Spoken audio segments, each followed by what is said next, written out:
Hello friends, welcome back to my YouTube channel. अगर आप channel पर नए हैं तो चैनल को सब्सक्राइब कर लीजिए ताकि जो भी अपडेट्स आगे आएंगी उसकी नोटिफिकेशन आपको सबसे पहले मिल जाएगा।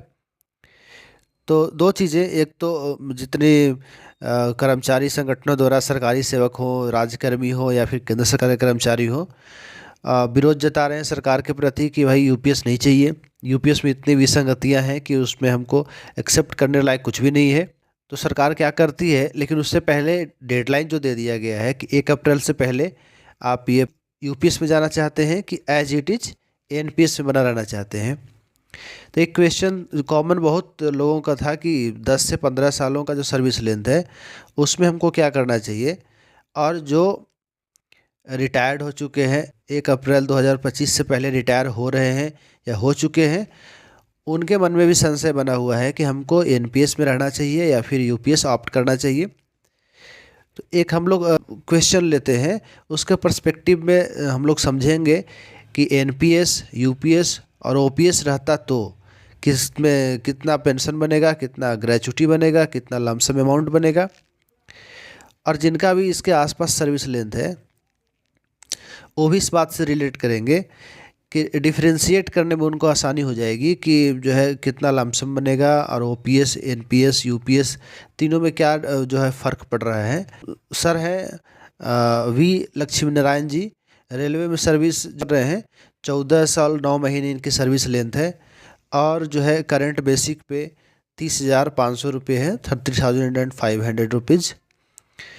तो पूछते हैं कि लमसम, ग्रेच्युटी और जो पेंशन है उसकी राशि कितनी बनेगी। सीधे चलते हैं, इनकी जो सिनेरियो है उस पर देख लेते हैं। एनपीएस, यूपीएस और ओपीएस में पेंशन की हम लोग तुलना करेंगे। बेसिक इनका जो है 30,500 है और सर्विस लेंथ हुआ है 14 साल 9 महीने, यानी टोटल महीने की संख्या हो जाएगी 168, 168 महीने हो जाएगा। तो सबसे पहले हम लोग पेंशन की बात करेंगे कि अगर ओपीएस होता तब इनका कितना बनता, एनपीएस अभी भी कितना बन सकता है और यूपीएस में कितना बन सकता है।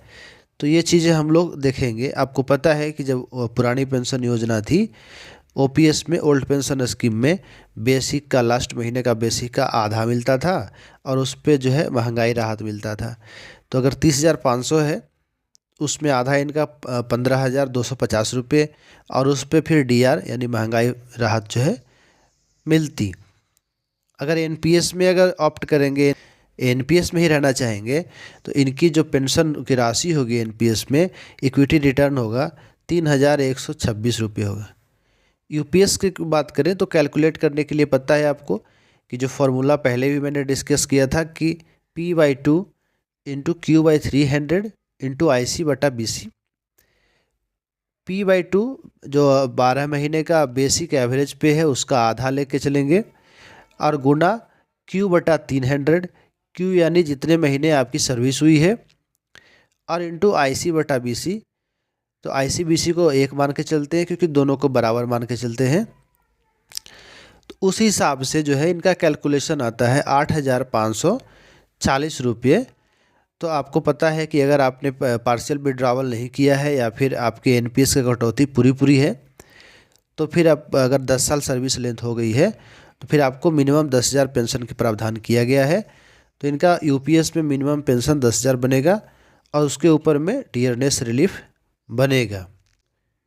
उसके बाद हम लोग लमसम अमाउंट की बात करते हैं।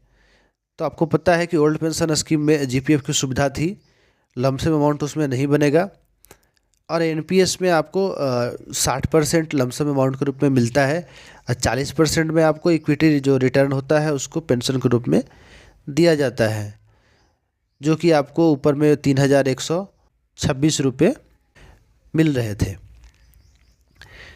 तो हमको पता है कि अगर इनका जो है अभी तो है 3,000, 10% कटेगा तो 3,000, तो हम लोग 2,500 अगर एवरेज लेके चलें तो लगभग इनका टोटल कंट्रीब्यूशन बनता है 9,37,932।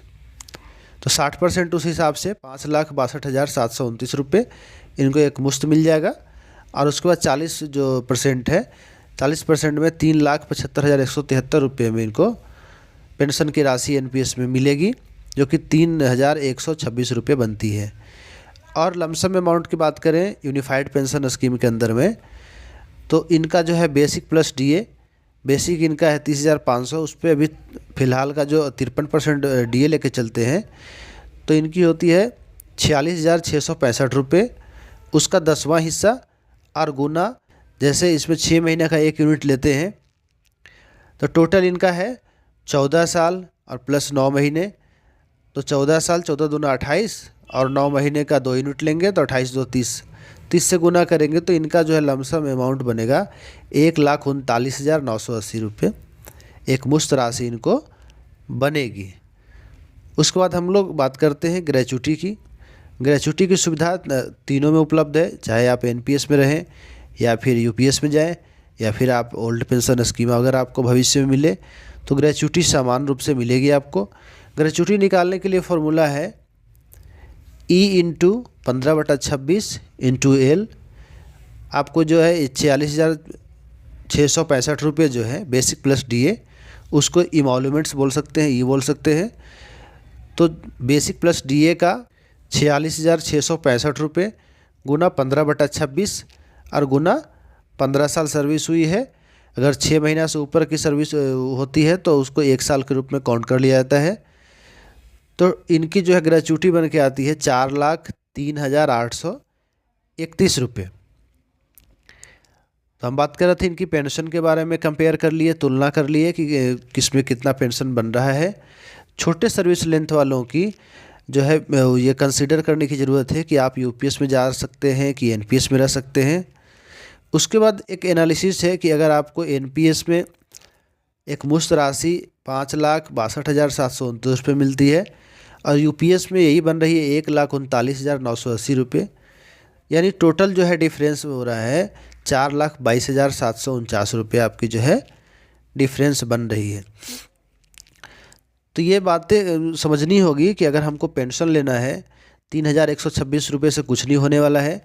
अगर आपकी डियरनेस रिलीफ बढ़ती रहेगी आगे, उसके अनुसार आपका जो है यहाँ पे जो 10,000 पेंशन बना उसके बाद आपको उस पर डीए बनेगा, तो जैसे जैसे डीए बढ़ेगा वैसे वैसे राशि बढ़ते जाएगा। लेकिन एनपीएस में चूँकि पता है आपको कि डीए नहीं मिलता है, और मार्केट लिंक्ड रिटर्न जो है एन्युटी के रूप में आपको मिलता है। तो 4,22,749 रुपये का डिफरेंस है एक मुश्त राशि के रूप में। तो आइए आपके ऊपर डिपेंड है कि आप 4,22,000 रुपये 4,22,749 रुपये आप रखना चाहते हैं या फिर पेंशन के रूप में आप जो है आगे की ज़िंदगी को जारी रखना चाहते हैं। अगर आपको कोई भी और भी क्वेरी है, कोई भी क्वेश्चन है, सवाल है, तो आप कमेंट में लिखें। और वी लक्ष्मी नारायण जी के जैसे अगर आपकी सर्विस लेंथ है तो आप जो है कंसीडर कर सकते हैं, और बाकी अपने विचार व्यक्त करें कि आप जो है क्या चाहते हैं, कि आप यूपीएस में जाना चाहते हैं या फिर एनपीएस में बना रहना चाहते हैं, या फिर जिनकी सर्विस लेंथ लंबी है वो क्या सोचते हैं। और जैसा कि प्रोटेस्ट चल रहा है अभी, एलरसा जो है भूख हड़ताल कर 36 घंटों का जो है हंगर स्ट्राइक की हुई है। तो जितने भी कर्मचारी यूनियन है अपने स्तर से जो है कर्मचारी संघ सरकार के विरोध जता रहे हैं कि साहब हमको ओल्ड पेंशन स्कीम से पहले कुछ नहीं चाहिए, और जितनी इसमें एनॉमलीज हैं अगर उस एनॉमलीज को दूर कर दिया जाए तो हूबहू जो है यूपीएस ओपीएस जैसा हो जाएगा। तो आज के लिए इतना ही, मिलते हैं किसी अगले वीडियो में, तब तक के लिए अपना ख्याल रखिए।